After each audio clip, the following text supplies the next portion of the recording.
बिस्मिल्लाहिर्रहमानिर्रहीम। रजब में ये दुआ पढ़ना सुन्नत है। जब रजब का महीना आता तो नबी अकरम सल्लल्लाहु अलैहि वसल्लम ये दुआ पढ़ते थे, अल्लाहुम्मा बारिक लना फ़ी रजबिन व शअबान व बल्लिगना रमज़ान। यानी ए अल्लाह, तू हमारे लिए रजब और शाबान में बरकतें अता फरमा और हमें रमज़ान तक पहुँचा। फरमाने मुस्तफ़ा सल्लल्लाहु अलैहि वसल्लम, रजबुन शहरुल्लाहि ताला व शाबानु शहरी व रमज़ानु शहरु उम्मती।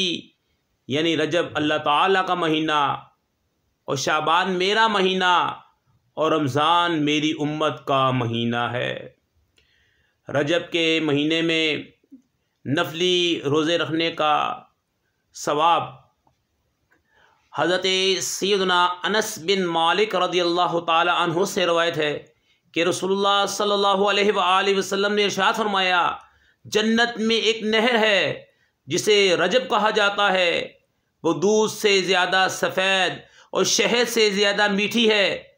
तो जो कोई रजब का एक रोज़ा रखे, अल्लाह ताला उसे उस नहर से पिलाएगा।